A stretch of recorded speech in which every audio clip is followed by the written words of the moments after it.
വെള്ളവര മാഞ്ഞിട്ടും പേര് zebra line എന്ന് തന്നെ. കൊച്ചി ധനുഷ്കോടി ദേശീയപാതയും അടിമാലി കുമളി ദേശീയപാതയും സംഗമിക്കുന്ന അടിമാലി ടൗണിലെ തിരക്കേറിയ ഭാഗങ്ങളിൽ സീബ്ര ലൈനുകൾ പേരിന് മാത്രം. വേഗത്തിൽ കടന്നുപോകുന്ന വാഹനങ്ങൾ മൂലം കാൽനട യാത്രക്കാർ അപകടത്തിൽപ്പെടുന്നത് നിത്യസംഭവമാകുകയാണ്.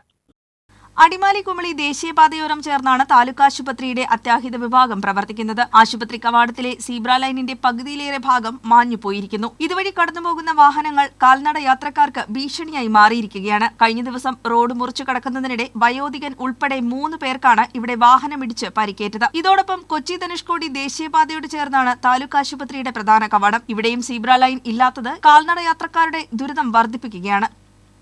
ഇത്തരം വലിയൊരു പട്ടണത്തിൽ ഗവൺമെൻറ് ഹോസ്പിറ്റലിലേക്ക് പാസ് ചെയ്യുന്നതിനോ സ്കൂൾ അനുബന്ധമായ സ്ഥലങ്ങളിലേക്ക് പാസ് ചെയ്യുന്ന സീബ്ര ലൈനിൻ്റെ അഭാവം വളരെ വലുതാണ്.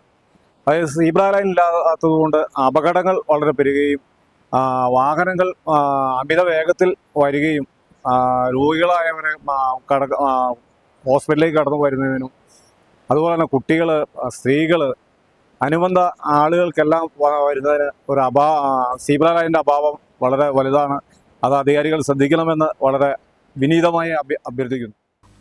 ദേശീയപാതയിലെ bus stand junction, Kamco, market junction എന്നിവിടങ്ങളിലും സീബ്ര ലൈനുകളില്ല. SNDP vocational higher secondary school, government high school എന്നിവിടങ്ങളിൽ കുട്ടികൾക്ക് പാത കുറുകെ കടക്കുന്നതിന് സീബ്ര ലൈൻ ഇല്ലാത്തത് അപകട സാധ്യത വർദ്ധിപ്പിക്കുന്നുണ്ട്. അധികൃതർ ഇടപെട്ട് ടൗണിലെ തിരക്കേറിയ ഭാഗങ്ങളിൽ സീബ്ര ലൈൻ തെളിക്കാൻ നടപടി സ്വീകരിക്കണമെന്ന ആവശ്യം ശക്തമാവുകയാണ്.